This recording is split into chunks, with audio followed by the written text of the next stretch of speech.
What is going on, everybody? Happy game day. Welcome to another edition of DSM Pre-Game Live. Eagles host the Atlanta Falcons on Monday Night Football down at the Link. Tailgating begun, Scotty? Like 12, 11 hours ago for some people. It's going to be crazy down there. Jason Don't know Kelsey how they do returns it. to Philly. He's walking around the tailgating lots right now. He's at Mm. Xfinity Live.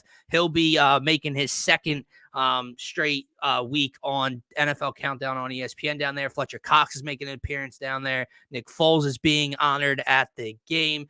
That place is going to be jumping. That place is going to be crazy. We are going to get into our keys to victory, best bets, game predictions, standout stars, all that, and much, much more here with you guys. If you guys do want to be interactive and you do want to comment, do yourself a favor, do us a favor.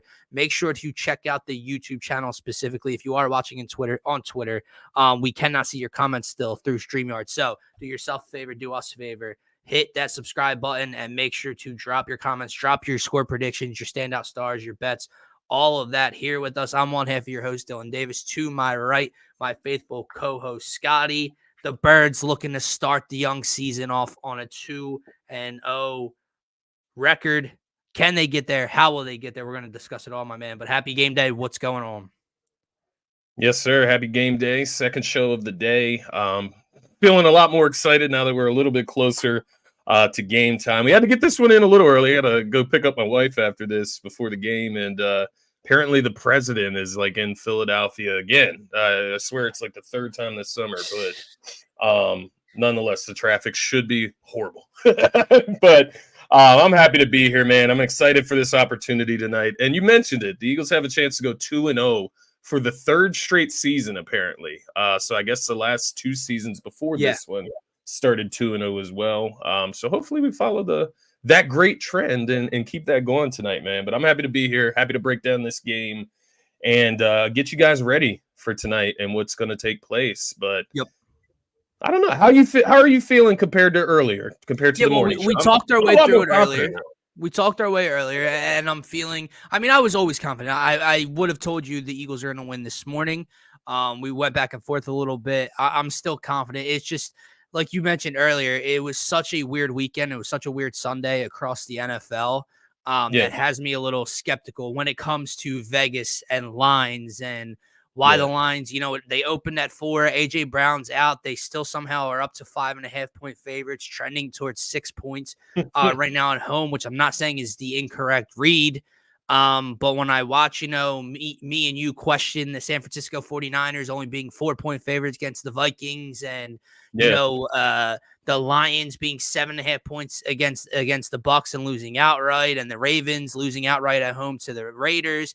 A lot of things went wrong for us and probably a lot of people that hit the sports books yesterday, and Vegas won big time, that it has me just a little hesitant on how to read tonight's game. But nonetheless, let's take away the gambling perspective. Let's take away the line. Let's take away our nervousness and just our bad juju from yesterday and just focus on these two teams and how the Eagles can come away with a win, man.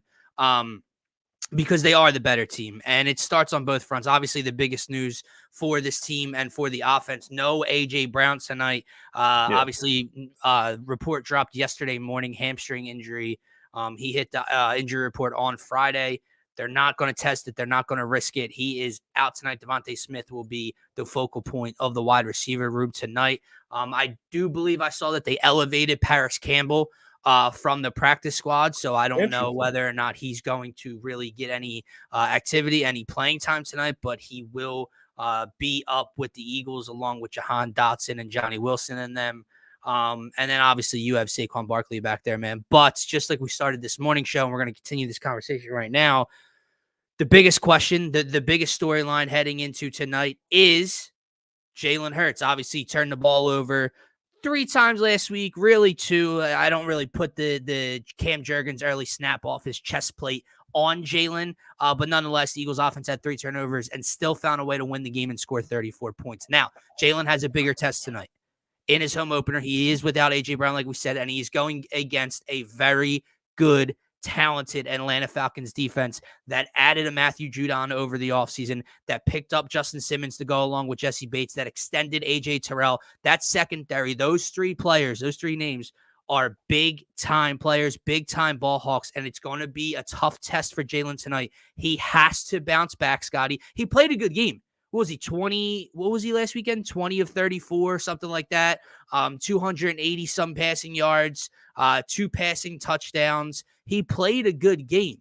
There's really But he 2 has to play plays, a cleaner game. He has to make Yeah. better decisions today. He has to value and protect the football. You cannot allow Kirk Cousins, who struggles in primetime. We're going to get to the defense in Kirk in a little bit, but we know Kirk's record past 1 p.m. start times. Yeah. You cannot give this offense short field. You cannot put our defenses back against the wall, especially very early on in the game. The first 2 possessions last week were incredibly ugly for the Eagles. That cannot happen tonight. All eyes will be on Jalen Hurts, and rightfully so. But, man, he needs to have a big-time game tonight and protect the football. Yeah, no, I completely agree with you. My eyes go to Jalen tonight. Obviously, no AJ. There's going to be some questions there that can be answered. And I actually tweeted this out before we went live here, and it just came to my mind. Obvious, and it's fairly obvious. It's not some profound, insight.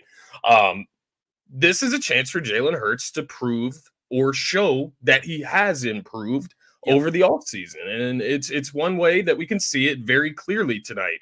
And that's by trusting the other players on the team. We know we trust Smitty. We know that there's going to be trust to be built with Saquon, but it should be pretty easy to trust a talent like that. But he's also going to have to trust guys like Paris Campbell if he touches the field tonight. Guys like Jahan Dotson, who just joined the team. Guys like Johnny Wilson, who's a rookie and still getting initiated in the offense. He's going to have to trust those guys tonight. He's going to have to trust Dallas Goedert across the middle of the field, man. He's going to have to get him some targets in some areas that maybe we're not used to seeing Jalen utilize heavily. But these are the things that I'm looking for tonight, and that goes even further down into the rest of the team as well. I mentioned Dallas Goedert. I have his jersey on tonight. I'm riding that wave very hard tonight because I need to see something, man. I've been calling this guy a top 10, a top 5 tight end for what feels like the last 3 to 4 years. And, there's always an excuse for, the production or lack thereof, or maybe he misses a few games in the middle of the season, whatever the case may be. I need him to answer the call tonight. Smitty always answers the call. Yep. We know that Smitty can get off without AJ on the field. Pause. But Goddard, we need to see it. I want to see a big game. I want to see 80 receiving yards, 90 receiving yards, 100 receiving yards, 6 catches, 7 catches, a tutty. I want to see the spike in the end zone. I want to see him be an important part of this offense, man. And tonight is one of the biggest opportunities he's going to have all season without A.J. Brown on the field. We know what A.J. brings. He's going to get 10, 11 targets a game because he's that caliber of player. We know that that's going to take 10, 11, 12 targets away from the rest of the team. Well, tonight, those targets aren't going there. They're going somewhere else. And I need Dallas Goedert to answer the call and be available for Jalen. If he's open and Jalen doesn't throw to him, that's not Goddard's fault. But we'll see that from Jalen tonight, and we'll blame that on Jalen. But I need to see Dallas Goedert make himself available tonight. See? I know Martian is trolling here, but it's not out of the realms of possibility either, because I don't know. Refresh my memory, though. I may be way off here on the Buccaneers game in the playoffs last year. Dallas Goedert in that game. I don't recall the massacre all that well. Did he even play? They didn't really do anything on offense, I believe. Did Goddard He played? I think he came back for that. He came game. back before playoffs. I think so. Yeah. Yeah, I don't think he was much. It was the Smitty show, and I think Julio. I was about to say Juju. Julio Jones. I think he had a couple catches. He got knocked out of that game, but that's what I'm talking about. When we need you, we need you to step up. It shouldn't all be on Saquon's shoulders tonight. My question for Dallas Goedert, like to Martian's point right here, but we've also seen Dallas Goedert show up in the biggest moments. Like that Super Bowl against the Chiefs in 2022. That's fair. That was Jalen's guy, specifically on third downs. He had a ton of big time catches to continue drives and extend drives. So it's not that he's a no-show. To me, my question for Dallas Goedert is, Can he handle business? Can he get open without the Eagles having to scheme him open tonight? Yeah. Can That's him kind of and what I mean. Jalen Yeah. work together without it being purposeful, right? Like without, Yeah. seeing Atlanta in a zone and Goddard's the first read, and here it is for an 8-yard Yeah. pass over the Can he middle. get open as a second read, a third read tonight? Correct. And can he win a one-on-one battle against a safety like Jesse Bates or Justin Simmons, whatever they decide to do? Dallas Goedert is a very intriguing X factor tonight, Scotty, because without A.J. Brown, you're expecting A.J. Terrell to take on that assignment of Devontae Smith. And I'm not saying Smitty won't get his tonight and that Smitty won't step up and rise to the occasion. I'm not saying that at all. However, that's a difficult matchup for Smitty. So someone else through the air has to step up. Jahan Dotson had a rough training camp with the Commanders, got traded within the division, still getting acclimated, only got 2 targets, no catches last week in his Eagles debut. Paris Campbell called up.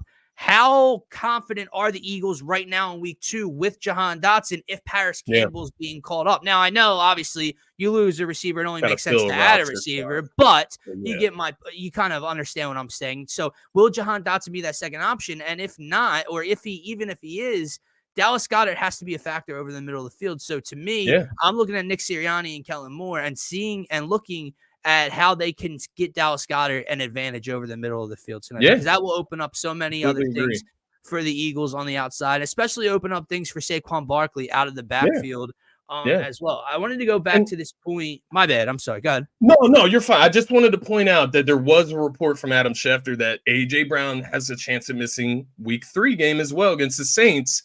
So once again, this game, it almost cranks up the importance of this game because you need to figure it out tonight, get a W, and don't let it linger into next week. I said to you earlier today, it's very early in the season. And week 1, they played the Panthers, and week 1, the other team played the Washington Commanders at home. But our next 2 games are at Atlanta and at Tampa Bay, and those were 2 games we kind of pointed to. At least the New Orleans game, or I said at Atlanta, excuse me, at New Orleans and at Tampa Bay, we have Atlanta tonight. Those, at least the New Orleans game, was a game we pointed to and said, all right, that should be a W on the Eagles Eagles record. And now it's like your schedule just became a lot more difficult with how those 2 teams are playing, with how those offenses and quarterbacks look. In New Orleans, and if you are shorthanded, if you are injured, especially missing possibly the best player on this team in A.J. Brown, other guys are going to have to step up. I wanted to go back to this point. Yeah. Because even without A.J., there's so much goddamn talent on this offense. And that's what Jalen just has to realize, because Jalen Hurts' big playability, Jalen's legs are always going to be there. He can extend plays. He can pick up first downs on the ground. He can extend plays and get out of the pocket and throw the ball 30 yards down the field and be that hero, be that Superman that we need him to be in timely moments. But that does not have to be the cause of this offense. That does not have to be how this offense moves the ball up and down between the 20s. And he has to understand that. You have Saquon Barkley to your right. You have Devontae Smith. You have Dallas Goedert. You have Jahan Dotson. You have a very good offensive line you can trust.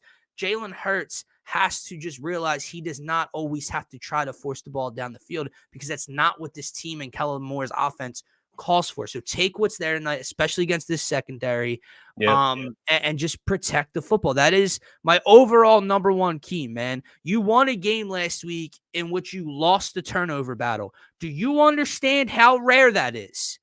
At this level, that does not happen. You do not turn the ball over 3 times, have another fumble on the goal line, and end up having to settle for 3 points at the end of this game, and only cause 1 turnover. Reed Blankenship's interception was the only turnover the Eagles caused.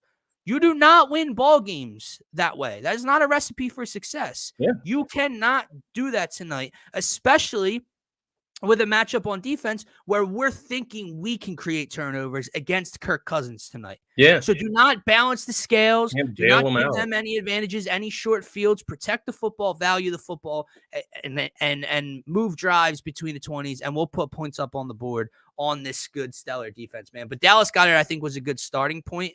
But obviously, Saquon Barkley is going to continue to be is going to be a storyline to continue to watch throughout the season. And it starts here in his home opener. Again, 3 touchdowns in his debut in Brazil for the Eagles, 24 carries, a $109, 2 catches for 23 yards, and that great receiving touchdown to really start the floodgates last week.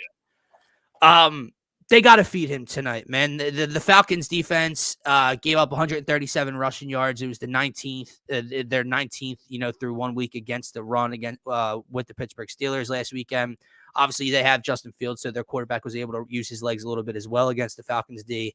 But the Eagles and Kellen Moore have to focus on Saquon Barkley. Now, whether that's through the air a little bit or whether that's just turning around and giving him the ball, they have to feed him. And now I will say this, from what I saw week 1, I do think it's important to keep an eye on it and to note it, because you can't get predictable with it, where they know your personnel and they know how you line up and when this is going to be a run play and not. That's how you can open up play action pass. However, most of Saquon's big runs came with Jalen lined up under center.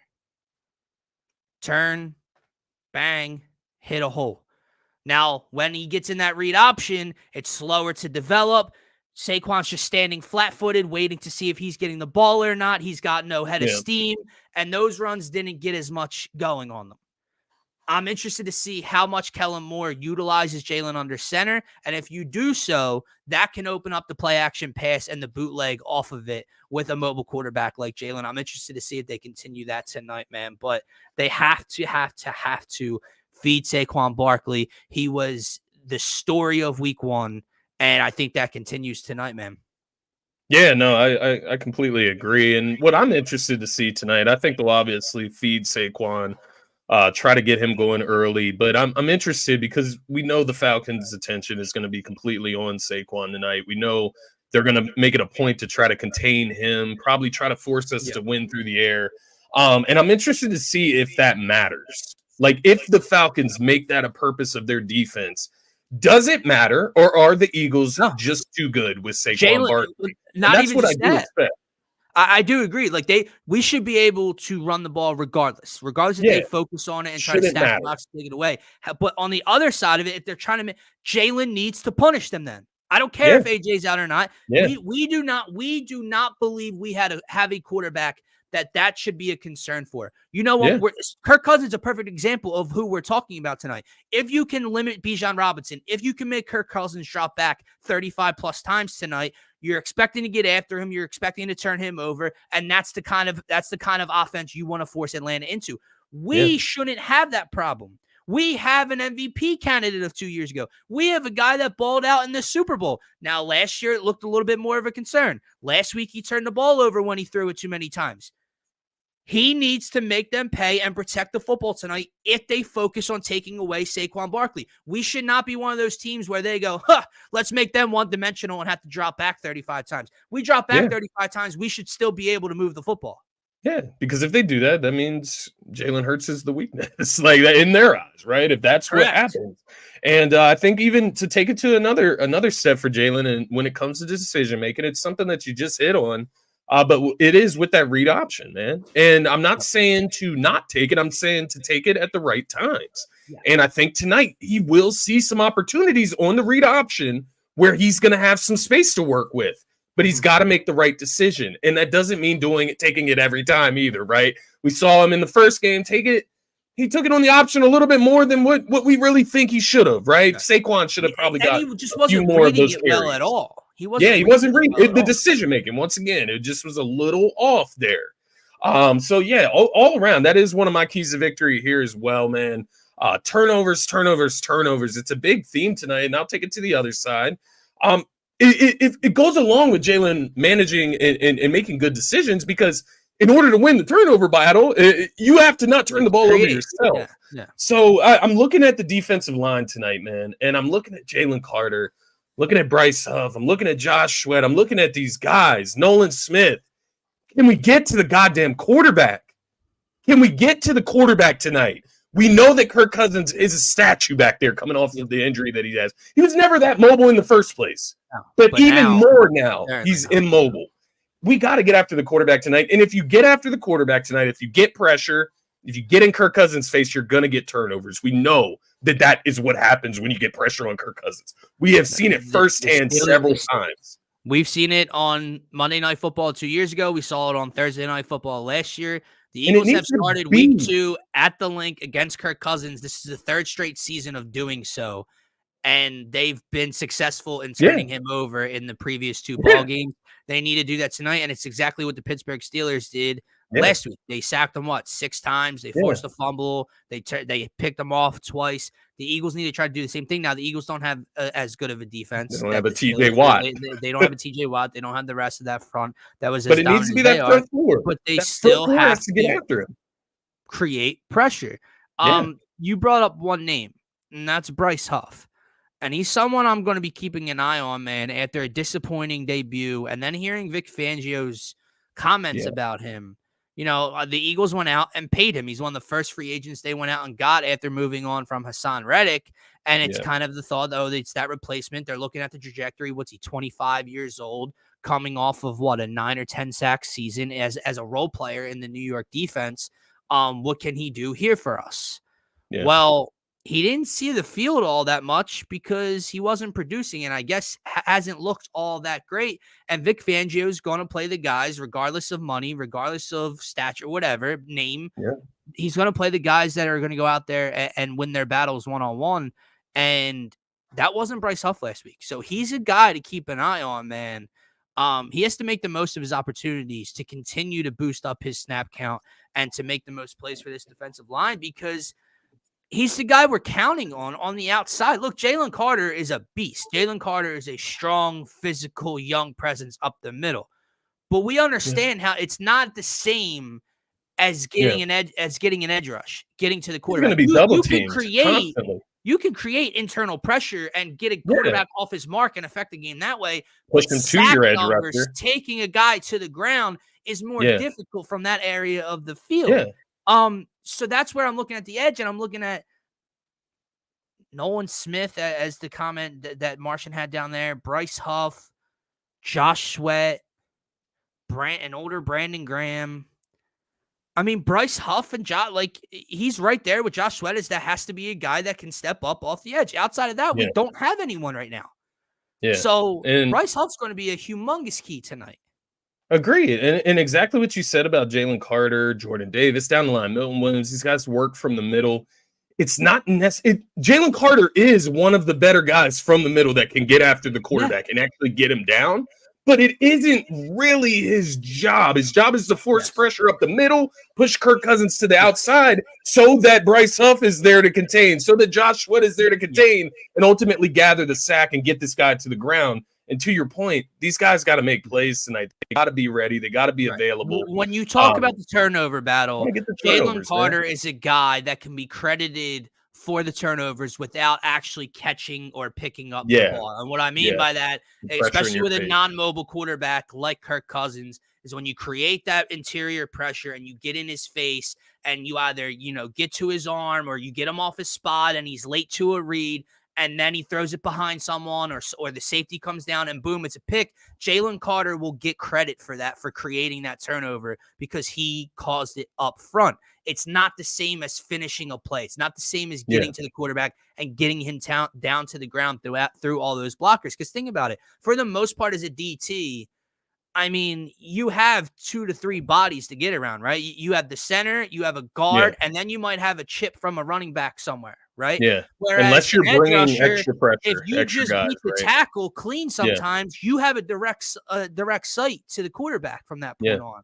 So it is extremely different, and that's where I need these edge rushers to be more explosive tonight. I'm also looking at Vic Fangio, man. Kellen Moore's going to play a huge factor in this offense to see what it can look like without A.J. Brown and see how they're able to move the ball. Same thing with Vic Fangio, especially against the run, especially creating pressure. How can he get this front seven involved in creative ways and maybe create sacks for them and create ways to blow up plays and disrupt plays where maybe it's not just because a guy won his battle one-on-one and you're trusting your players to make a play. It's my coordinator created this, and that's what I'm kind of looking for from Vic tonight. But go back to the offense. I agree.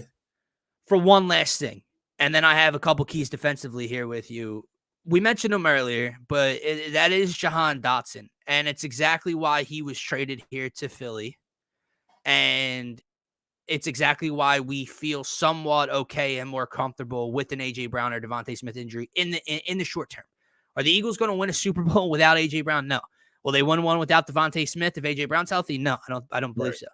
But for a week or two, can they win ball games without A.J. Brown? Yes, because Smitty can be a 1, and Dotson's very capable of being a number 2, especially when you have a Goddard and Saquon. He might be the number 2 receiver, but he still might be a 3rd or 4th option on every play in terms of the pass play. So I'm looking at that Falcons secondary, and we talked about the names earlier. You look at that safety tandem of Bates and Simmons, and you look at AJ Terrell.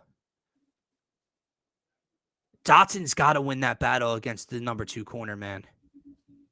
He has to. No, I completely agree. We talked about this morning, man. Looking at the opposite corner of AJ Terrell, it's the apparent weakness, right? We don't know too much about the opposite corner, right? It's the apparent weakness, and it is where I do think Jalen Hurts will have some opportunities to target, especially on bigger plays. That is why, quick betting play, I do love the Jahan Dotson. It was 27.5, moved to 28.5, but I do still love it because you can get it in one play, quite honestly. But yeah, I'm looking for this guy. He ended with the Commanders on a very bad note. Obviously, look what he got traded for. Look when he got traded. It did not end well there with the Commanders. Right when they're bringing in, their future quarterback, their franchise quarterback, in Jaden Daniels. You don't think that they wanted as many weapons as they could get for him to make him comfortable and give him opportunities? They still went ahead and traded Jahan Dotson to a division rival. Yeah. So that means they were pretty low on Jahan Dotson at that point to send him to a division rival, to trade him when they traded him, and to trade them for what they traded him for. So to that point, he has to come out here with a chip on his shoulder, man. And the biggest thing, because I saw this while I was in Washington, the big drops, you can't have them, man. Like, it can't happen. You'll get killed in Philadelphia. I don't know what it's like in DC, Virginia, wherever the hell their stadium is there.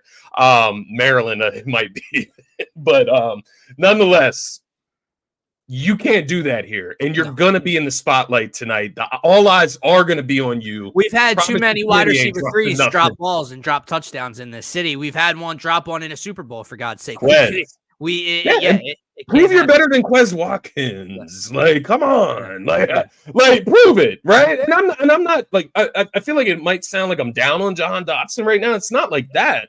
I'm looking for something tonight. I'm looking for him to prove it tonight. Prove that it was a good move for us to go out and get you, man, and make you our third wide receiver. Think about what we and a lot of people said the moment that trade went through, Scotty. I was ecstatic. It probably pushed the Eagles over the edge of having the most talented offense in the league. It instantly gave them the best wide receiver trio in the league, the best wide receiver room in the league. Well, wide receiver one's out. Yeah. You have to perform tonight. You have to go out and make plays for this offense. So Martian thinks it's a run game win for. Yeah, I don't necessarily disagree. I do think that Saquon's going to have to be featured big time here tonight, and I do think Jalen's going to have to pick up a couple first downs with his legs. So when I talk about Dallas Goedert, when I talk about Jahan Dotson helping, I don't mean Jahan Dotson going out and getting 6 receptions for 88 yards and whatever. I don't mean Dallas Goedert getting 7 receptions for whatever.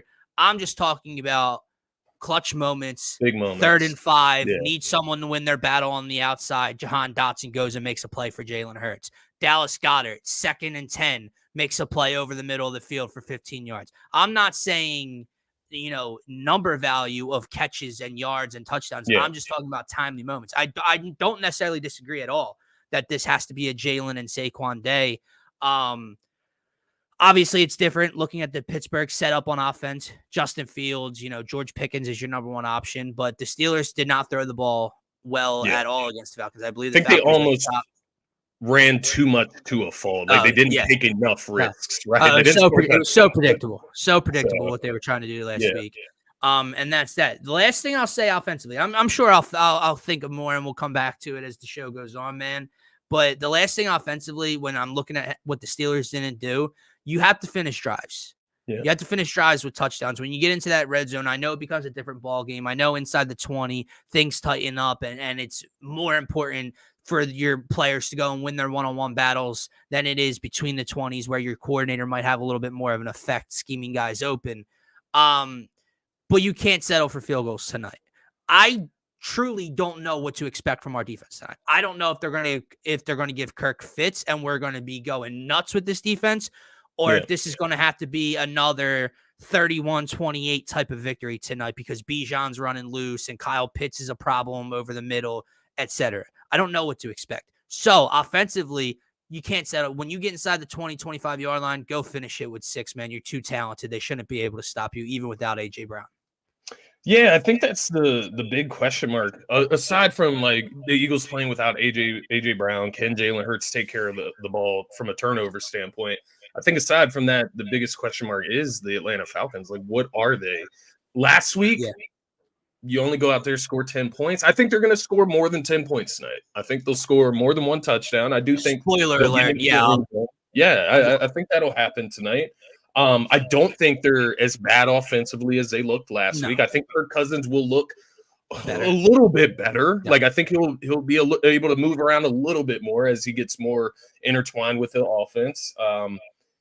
What are they though? Like, are they a defense that really holds an offense to all field goals? Like, they don't let up any touchdowns last week, or is that just Justin Fields in a dismal Steelers offense? Now, are the Eagles going to get it? The Eagles are getting in the end zone tonight. I'm not like throwing that idea out there. But it is interesting to think about this Falcons team that a lot of people were high on coming into the season. And after week one, I'm not out on them by means. I think they still need to get, some chemistry built there. But what are they? You really don't know, because we sit here and we tout Kyle Pitts, we tout, Drake London up like these are these upcoming like star players. But like, how long has it been since they've really looked like that? It's been since college, really. Like, they haven't shown it in the NFL, if we're being completely honest. Right. So are these guys great players? Don't let them come out and prove that they are against you tonight, obviously. But they are question marks. The one for sure thing that I do believe in on the Falcons is Bijan Robinson. I think he is a legitimate elite running back. He was number 2 on my top 10 running backs coming into this season. Obviously, I believe in him and his ability, and he is a guy that could kill us tonight. But the same thing, Eagles should have their eyes on Bijan Robinson all night. Like, the Falcons are going to come out and try to get the ball in his hands and let him make plays, let him get into the end zone. He didn't score last week. It's going to be a focal point of their offense. What are you going to do about it, man? What is this ref defense going to do about it? Is Zach Bond going to step up and have 15 tackles again? Who's going to step up? I'm curious. It is funny, man, because so much of the Eagles' defensive identity tonight and maybe the game plan is going to be tied into the running game from the Falcons and stopping and slowing down Bijan Robinson, because there's just so much that goes into it. You can't allow Bijan to dictate this game. If Bijan gets loose, that opens up everything else for this offense. It allows Kirk Cousins to pick his spots. It opens up the play action for them. It makes things more difficult on the outside when you have to sell out for the run and you're giving guys one-on-one battles, with a Drake London, with a Kyle Pitts, with a Darnell Mooney. So that's step one, right? Step 2 is, if you are able to slow him down and sell out for the run, you're not really going to be able to create too much pressure, because that's not what we're looking to do on that specific play. We're selling out for a run play. We're not looking to get to Kirk Cousins. So when we go back to our sack conversation and creating pressure on Kirk Cousins and maybe forcing him into turnovers, those are going to be timely spots tonight. And what I mean by that is, if you sell out for the run, if you're able to slow Bijan down and you can create third and long distances for Kirk Cousins and the Falcons, that's when I need the front 4, the front 5, whatever Vic dials up, to get home against Kirk. Maybe finish a drive with a sack, maybe force a turnover, whatever the case may be. That's when the pressures have to get home, because I don't want to be too predictable, but I would be focused on selling out on the run and making Kirk Cousins one-dimensional and beating you that way. Not saying you can't, not saying they don't have talent at the skill positions outside, but I'll make Kyle Pitts show up big time in the NFL before I'm allowing Bijan Robinson to run wild all over me. No, I completely agree. And I wanted to ask you this question based off what you said there, because the run defense is going to be important. The pass defense is going to be important. Turnovers are going to be important for the defense. All of it, obviously. Who is more important on that defensive line tonight? And I'm going to stay away from the edge rushers here. Jalen Carter or Jordan Davis?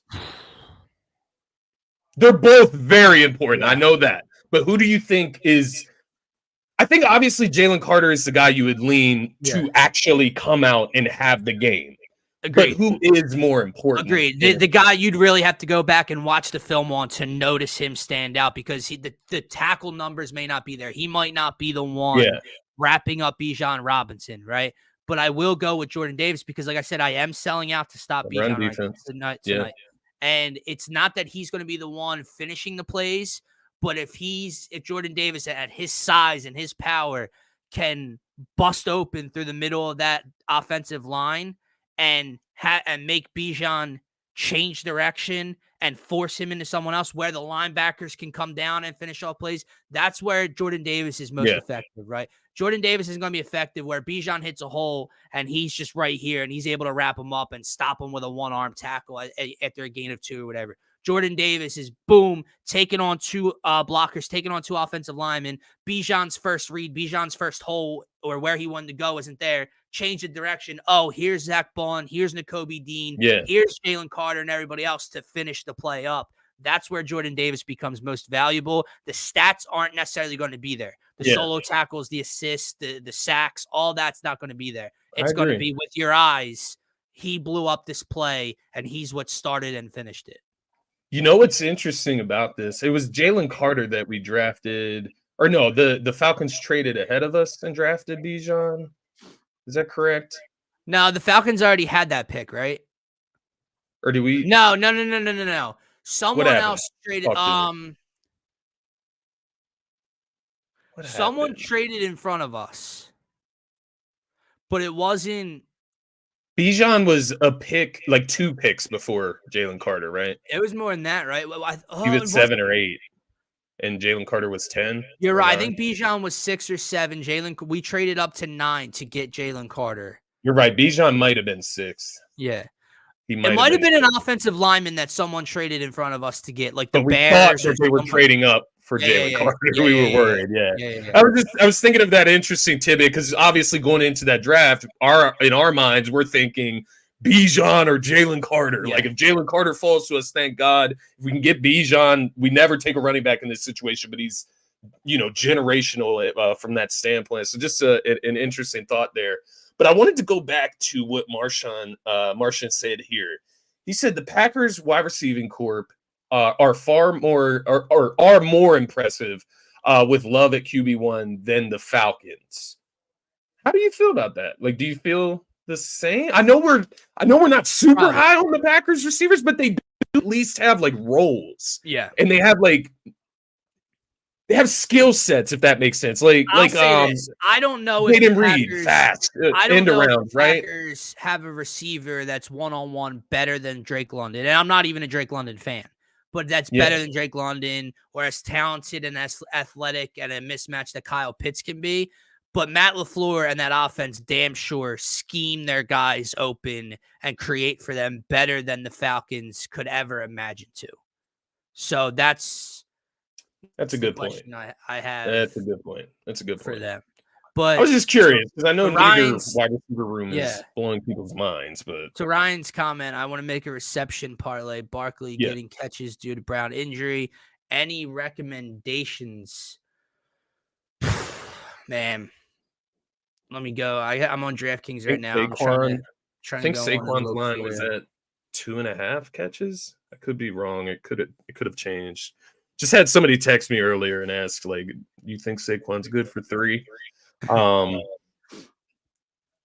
see. What's Smitty's receptions at? Saquon's at 2.5, over under 2.5. The line's at -155. I do kind of like that. Smitty's at 5.5 for the over under, but the over is -160. These are all incredibly juiced down in terms of the over. Jahan Dotson's -130 for over 2.5. I do have a parlay for you, Ryan, if you're interested. I had someone who put it in for me on FanDuel because I'm not on FanDuel. I'm only on DraftKings.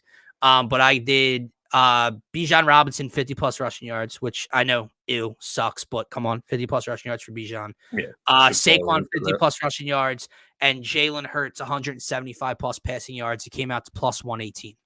So that is the only parlay I put in. I'm looking for my straight bets still. We're going to get to those for you guys. Mateo, getting a comment in from Twitter. These are rare, man. Some sneak through. I know Phil had a comment sneak through. I don't know what goes on with Twitter and StreamYard, which comments are able to get through or not.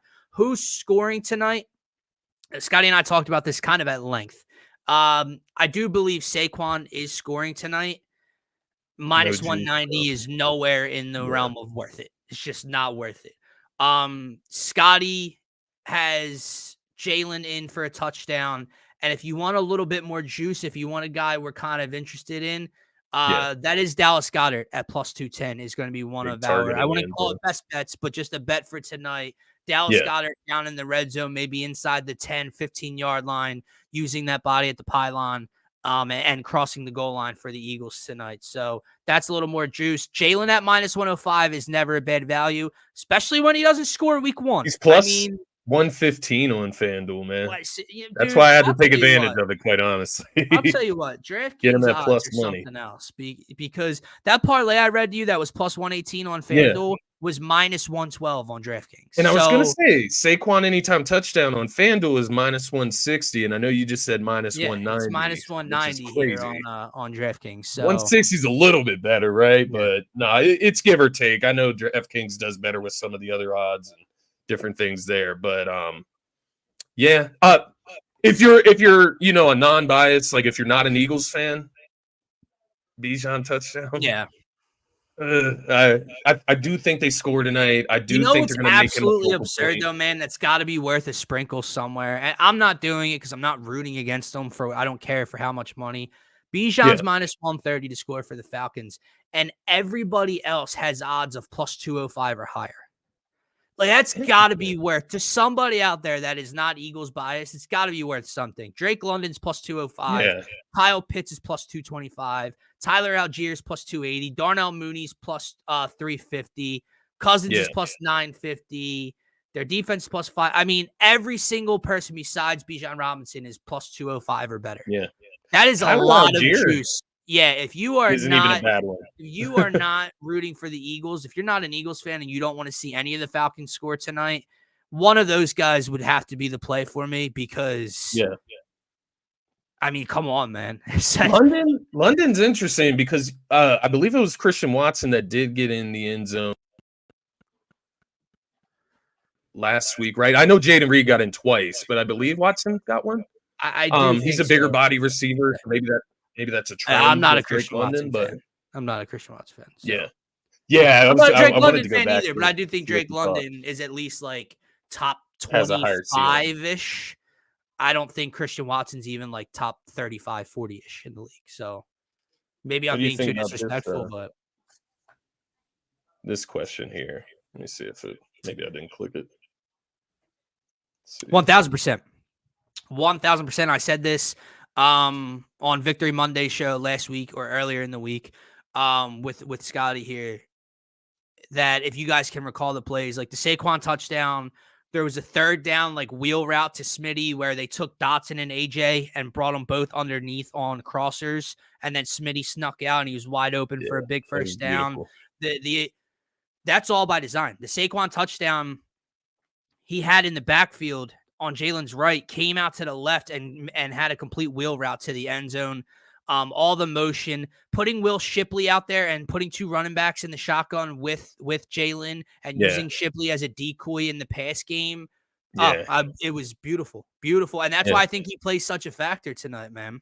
Jalen under center. I mean, we did not see that with Sirianni. So, I was impressed. And I think as the season goes on, Kellen Moore will get a lot more comfortable with his play calling and, having his players be comfortable with that as well, right? Like I guess what I'm trying to say, like Kellen Moore didn't have like a tush push in his playbook on his other teams with the Chargers, with the Dallas Cowboys. So there is going to be a little bit of him fitting in with the offense and the offense fitting in with him.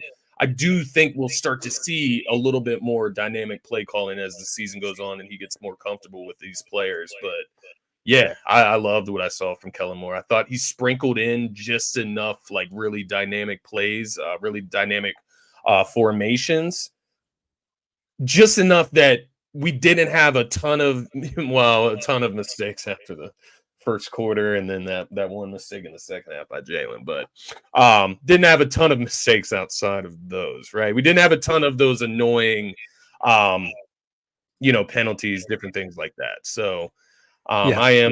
I am pretty excited to see what Kellen Moore brings tonight too, because this is, once again, we talked about Jalen, we talked about Dotson having something to prove, Goddard having something to prove. Kellen Moore Yeah. is not a head coach.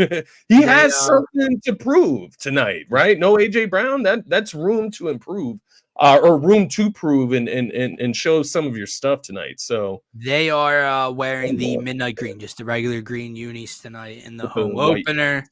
Yeah, they got the green end zones going. It's gonna look beautiful back under the bright lights at the link, man. It's gonna be a good time seeing it all unfold. The last thing I'm looking at defensively, Scotty, before we get into standout stars and our game predictions and get out of here, because I know you got to get off pretty soon. The Kyle Pitts matchup. I know Marsha keeps saying we theoretically, shouldn't have anyone to worry about in the passing game one-on-one.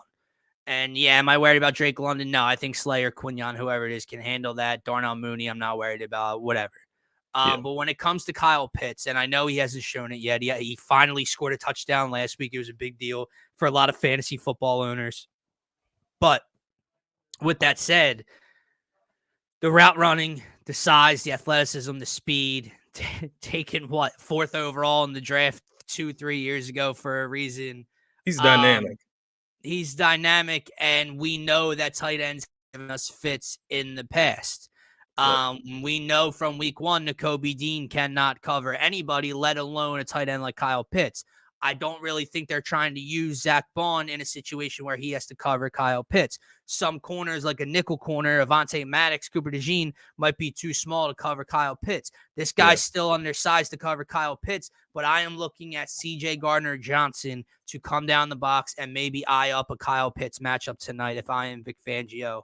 And that will kind of lead me into my standout star on defense. I'm going with CGJ, man. He had the mistakes last week. He had the, miscommunication on the back end of the Jaden Reed 70-yard touchdown, whiffed on the tackle, slipped, had some things to say, on social media just about how, people going crazy over two missed tackles or whatever in the slippery field. But he wasn't good enough week one. And I think he is maybe the most vocal leader on our defense. Well, obviously, we still have BG, but CGJ is a leader, even though he's not a captain for us. And I need him to rise to the occasion, be better tonight overall, finish tackles, wrap up, but also take that one-on-one matchup potentially with Kyle Pitts in the slot over the middle of the field and create problems. I'm interested to see, Vic Fangio, Sirianni, whoever makes that decision. I'm interested to see if they allow something like that, right? Like in the past, allowing Slay to travel with the best wide receiver, right? I'm not sure that you have to do that now with Quinyon Mitchell, right? You could probably let them go at each guy on whoever's side, but will they allow a guy like CGJ to travel with a guy like Kyle Pitts? And I think I would consider it, man. Let somebody else play back there in that safety position and just let him be the nickel. Maybe let Avonte was horrible in the nickel last week. Maybe we see what he looks like at safety and bring CGJ in the box. I don't know. I'm just throwing ideas out there. I'm not saying that's what they'll do. Maybe we see more of Cooper DeJean tonight, man. Maybe that's the route that they go. Isaiah Rodgers, is he out this week as well? I haven't seen an update on him, but I feel like if he was playing, we would have seen that already. But who knows? Right? We still have over 2 hours till kickoff. Something could come out. We'll see when the inactive sheet comes out. Injury report, just to see if he's on it, like even questionable, because I haven't seen anything about it. But I guess AJ has taken all the attention in that regard. For sure. He's not on the injury report on ESPN, but I don't know, how accurate or updated that is. Right. But he's not on there. That would be interesting, though, right? Gives us another body to throw out there, a guy with really good speed. to keep up with guys out there. So yeah, I would love to see. Sure, and listen, man, I mentioned earlier about how Vic Fangio doesn't care about name or status or money. He's going to play the guy that's going to put you in the best position. Well, if there's options, Avonte Maddox should not get a lot of playing time tonight, especially after his performance. I agree. If Bryce Huff is going to get a short leash to start his Eagle tenure, well, then Avonte Maddox should be this fucking big right now. Okay. So I don't need to see him. If Cooper DeJean's out there, if Isaiah Rodgers is up, if Keely Ringo's at disposal, I should not be seeing a lot of Avonte Maddox out on the football field tonight. If that's the type of coach Vic Fangio is. So that'll be interesting, man. But yeah, my standout star defensively is definitely going to be CJ Gardner-Johnson. I love it. Obviously, he's the guy that him or Reed Blankenship, turnover machines. Like Reed Blankenship's really, he's putting his name out there. What do they call him? The White Mamba. He's got crackers posted on his locker. Then he has like milk posted on his locker. He's a funny guy. I like Reed Blankenship. But CGJ, we talk about turnovers. He's a guy that could get one tonight. Obviously, he takes advantage of those opportunities. Devin White, I am going to give you my defensive standout. I did just want to comment on this. This is something I'm going to pay attention to as well, right? If he sees action tonight, where does it come from? I threw out there the idea, maybe you send him out there as an edge rusher every once in a while. Let him stand up and go after the quarterback. Obviously, that's something he excelled at in Tampa Bay. Give him some opportunities and see what he's got out there in a position where you've been lacking. As of 1 week, you've been lacking there. So we'll see what they do with him, but not getting the start over Nakobe Dean. And then Zach Bond, I thought this is a good point too. Looked like a gem last week, but consistency decides that. Are you going to be here tonight? Getting consistent play out of your linebackers is going to be huge because we've seen too many of the one-hit wonders, like you said. Nicholas Morrow had moments last year. Zach Cunningham had moments last year. There was a game where Nakobe Dean against the Titans a year or two ago had 16 tackles, whatever it was. We've seen moments. I don't need moments. I need a consistent body that I can trust out there each and every week because I love our back end in the secondary, and we do have hope for the front four. I need some consistency in the middle, and that's where Zach Bond comes into play.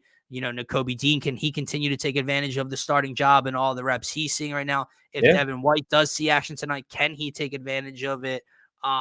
So yeah, the linebacker position is going to be one to definitely keep an eye on for the Eagles, man. But completely agree. I'm going to take it to the trenches. I feel like that's only right. We balance it out a little bit here. You got a guy in the secondary who can get some turnovers from that angle.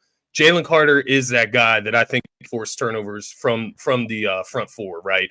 And I mentioned it earlier, but it is just so crucial that we don't have to bring extra blitzers, extra guys on pressure all the time, right? Like our front four needs to be able to get home. Jalen Carter's going to be a guy, he's going to get double teamed all night. So I'm not asking for him to come out, have 3-4 sacks tonight.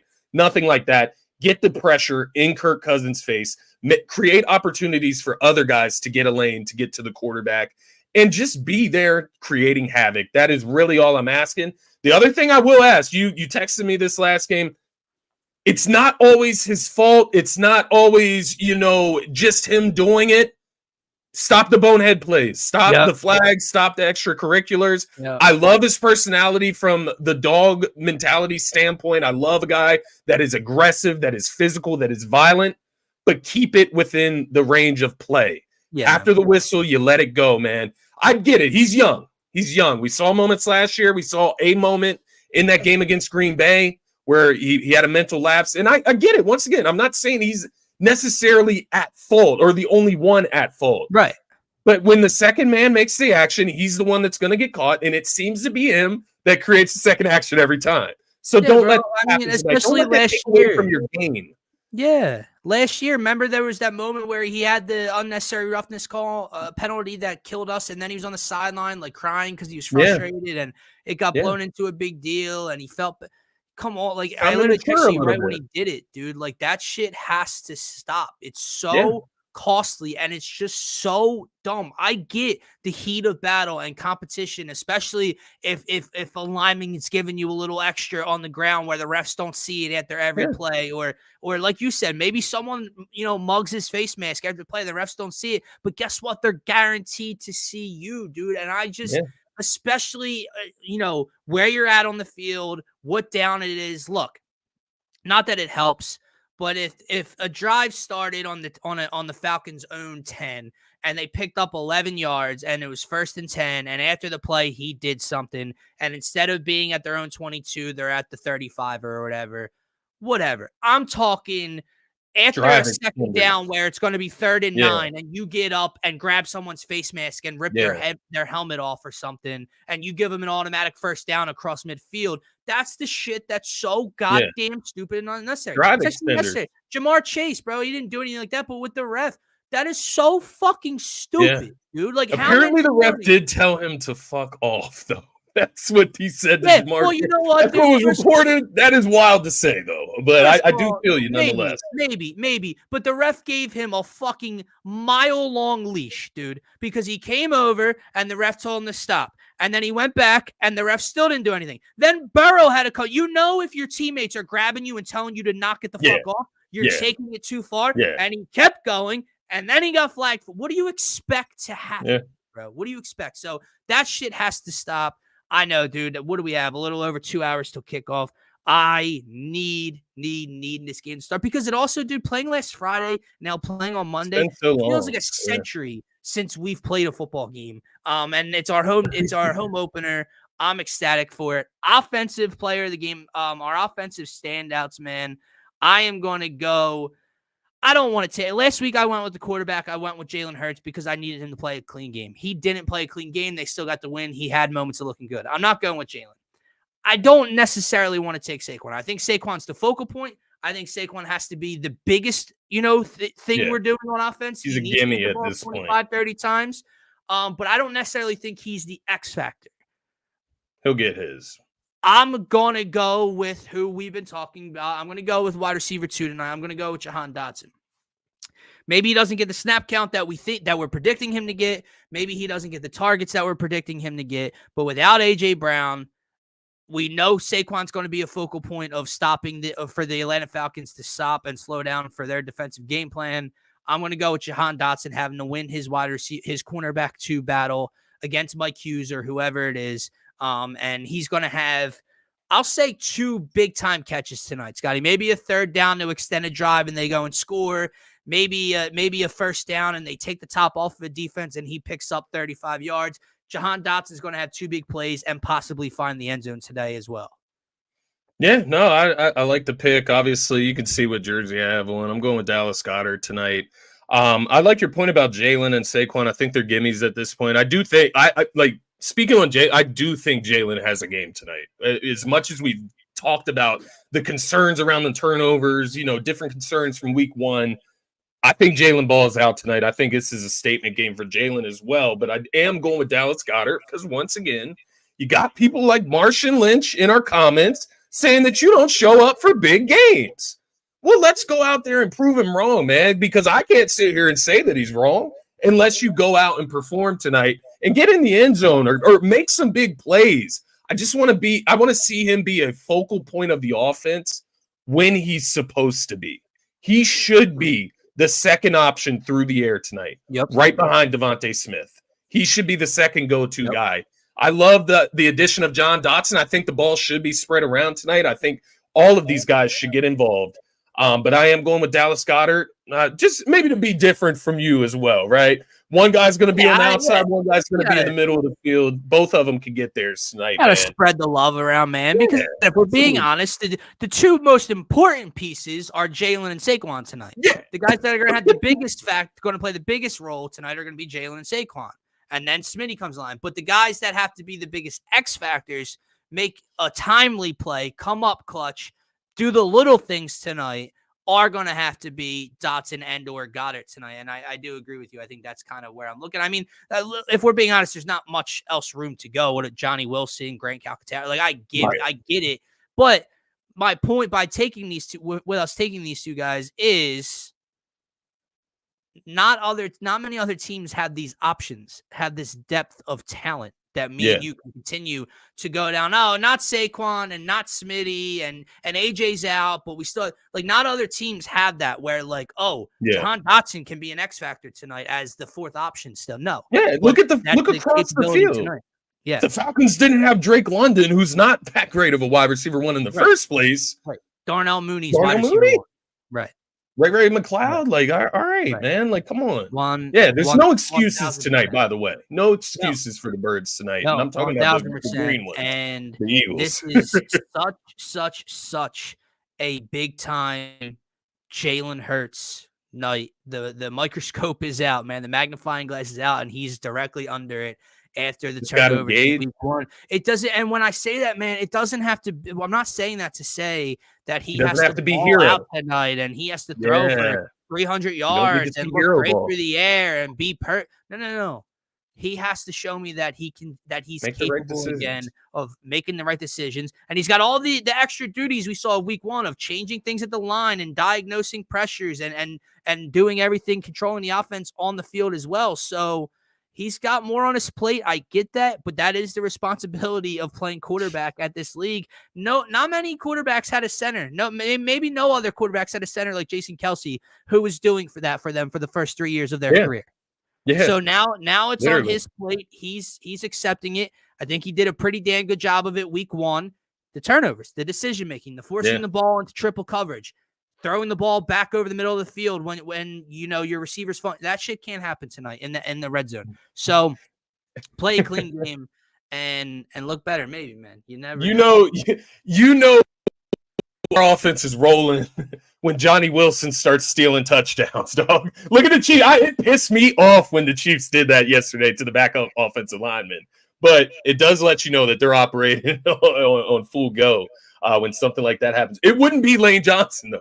It would be like Tyler Steen or some shit. Like, I got a question. Man. We have Saquon Barkley and we have Jalen Hurts. So I'm only slightly kidding because you don't need to pull this shit out and get sly with it. It won't even be sly because everyone would see it coming. Yeah, but I do agree. When are we going to move the big ass former rugby playing Australian to the fullback slot and get in the I formation on the 1 yard line or 2 yard line and turn around and hand him the goddamn football and just get that push. You know what I mean? Like, why is that never crossed their minds in like the 4 or 5 years he's been here?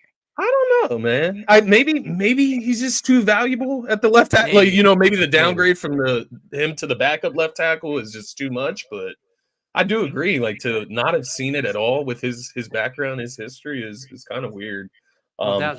Be creative. Before we get to our score and game predictions, man, our best bet. You and I were texting about this probably for the last hour before the show. And Scotty and I, for those of you that don't know that if you're not following along on the Twitter page, we started off week one and Thursday night football of week two, absolutely scorching hot, giving out winner after winner, seeing nothing but green. And then we got to Sunday. We had a bad Saturday anyway, but we got to Sunday and got absolutely steamrolled, as I'm sure a lot of people did, but we just can't find one. We have to see one go in. And I'm in the worst spot a gambler can be in. I cannot figure out what my play is. I'm overthinking. I'm putting a straight play in the bet slip. I'm putting the amount I want in, and then I cancel it and I slide over and I look to another prop, and then I put a prop in that I love and I say, man, I don't want to focus on a prop. I just want to focus on the Eagles. And I go to spread and I'm like, well, I don't want to have to worry about the defense. So let me just take their team total. And then I go, well, what if they cover, but don't score 26 points? And I'm overthinking. I need to see one go through the hoop. So you guys, Martian, D-Rab, Hunter, let us know what the play is. If you would tell, I'm going to go with what I think is the best bet.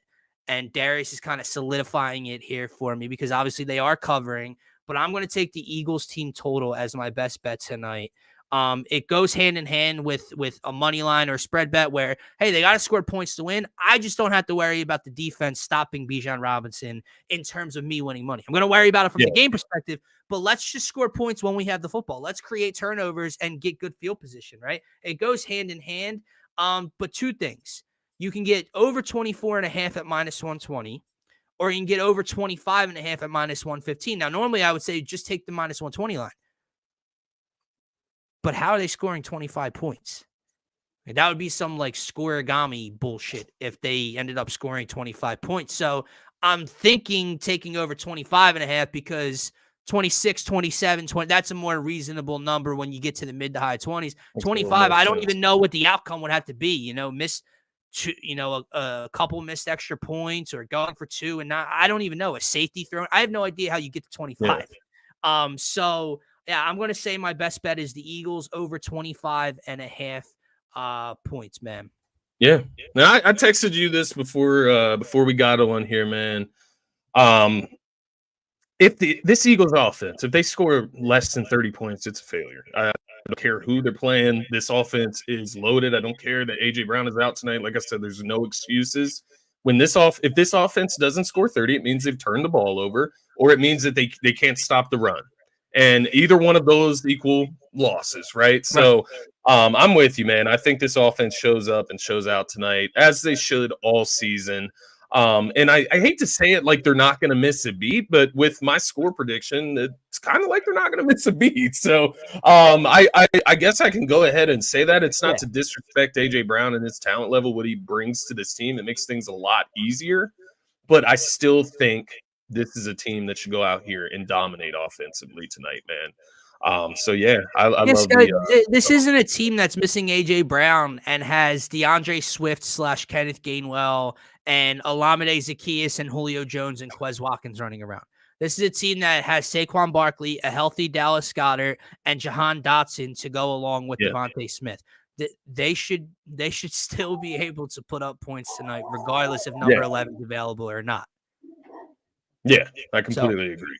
What do you got, man? What do you got for your final prediction? I know you were a little hesitant earlier. I'm over that. Our way into a big win tonight. Will the Birds start 2-0? What will the score be? Yeah, I'm over the hesitation. I think that was just early morning jitters. I let like the Cowboys and the 49ers, I let them like influence me. And this team, like, no, these teams are different. These are separate teams. I am going with the Eagles tonight at home. It's a home opener. They started last 2 seasons 2-0. I think they continue that trend tonight. I got the Eagles winning 31-17. I originally had 28-17. So I was right there where in that range that Martian put in the comments right there. But I did switch to the 31 just because are we only going to score 4 touchdowns tonight? Like, no, I think we will have a field goal or 2 mixed in there. So I went with the 31-17 victory. 17 for the Falcons, man. Like I said, they are a bit of a question mark. I did say they would score more than what they scored last week. I did say maybe they get into the end zone twice. Yeah. This is 2 touchdowns and a field goal. I think that is an improvement from last week. They weren't able to move the ball against the Steelers, but I still don't think it's enough to compete at this level right now with the Philadelphia Eagles. I think later on in the season, maybe they're a little bit more competitive. Maybe they can take us to the wire if they can get Drake London going, get Kyle Pitts going consistently, get Bijan into beast mode, right? But I don't think that's right now. I don't think Kirk Cousins is in his best form right now. This is week 2. We should be the team that's more prepared. We are the more talented team. And I think we come out and we show that tonight. So I am looking, while I say 30-plus points for the offense, I'm looking for the defense to show us something too, man. This is not a team that should come out and dominate you offensively. Even with the concerns that we have about this defense, this is not the offense that should do that. I agree, man. And here's the thing. What did you and I talk about all off season and when we started Turf Talk, when people were hyping up I was going to say the 49ers because Terry, hyping up the Falcons and this offense. And what do we keep saying? Who do you think Kirk Cousins is? Well, do me a favor tonight, D. Don't shove that back in my face. Don't allow Kirk Cousins and this offense to find their rhythm and get in a groove for the first time as a unit against us on the road. And they're putting up close to 30 and we're in a dogfight down to the wire in a high-scoring battle again. What did I tell you before the season from the Eagles' perspective? I want to be a tough defense. I want to be a physical defense. I want to be an imposing defense. I don't want the trend to start to be, man, our offense got to score 30-plus for us. Just don't give up a touchdown, right? Like that. That's what we were approaching last weekend. Like to get it down into your half of the field. Just don't give up a touchdown. Bend but don't break. Hold tight. Like no. Fuck that. I want this team to go out tonight, get the Kirk Cousins, force turnovers, impose your will. It is the home opener. That crowd's going to be jumping, feed off of that energy, and bring one home for us. I want to go back to Darius's score prediction because I do have the Falcons at that 20-point mark. I just can't figure if I'm at 27-20 or 31-20. I do agree. I think a field goal was thrown in there or two thrown in there at some point for the 27 Eagles. could make some 27, sense 27-20 or 31-20 is right around what I have. But you influenced me, right? You said it last week. I was going under 30, and then you talked about how this offense should score 30 plus. And we went and scored 34 with 3 turnovers. Well, guess what? I know you're missing A.J. Brown. I know he had a 67-yard touchdown, over 100 receiving yards last week. He is the best player on this team, probably. I don't care. This team should still score 30. I'm going to go with Eagles 31, Falcons 20. They'll cover. They'll hit the team total, and we'll start the season 2-0 as we head down to New Orleans for week 3. There we go, man. There we go. Terry, it's nothing personal. You know, your family, but we're going to have some fun when you guys lose. You guys don't lose often. Like, we got to have some fun with it. Hunter says that he thinks that Michael Penix is going to get the nod tonight at some point. He thinks it's going to get that bad for Kirk Cousins. I don't know if they go that route this early. It would have to be really bad. Not even that. Well, first of all, Penix isn't starting the season. When you invest $180 million guaranteed to a quarterback, I don't care if you drafted the guy in the first round or not. Penix isn't getting there unless things are terribly wrong. And as much as I want a blowout, as much as I want to see that imposing defense, that tough defense tonight, I don't think you're getting any sort of 28-3, 31-10 type of game where they would go and pivot and take Cousins out and put Penix in. So as much as I would love that, would be a great I don't night. think that is happening tonight. I think it's going to be a closer game, and we're going to be sweating this one out. But, guys, that is going to wrap up this earlier edition of DSM Pre-Game Live. We were just about 2 hours away from kickoff at the Link. Nick Foles being honored, Jason Kelsey down there, Fletcher Cox will be around. It's going to be an awesome night, and let's try to start out 2-0, plus win some money and get back in the green here tonight, Scotty. For myself, for Scotty, if you guys are watching on Twitter, if you're watching in replay form before the game, do us a favor, do yourself a favor. Check out the YouTube channel specifically. Don't just follow us along on Twitter. It is the only spot you can get your comments pulled up with us, the YouTube channel, I mean. So subscribe. Help us out, help yourself out, and have a great rest of your Monday. Go Birds. We will be talking to you guys Wednesday morning on the Faithful Fanatic Show. Go Birds.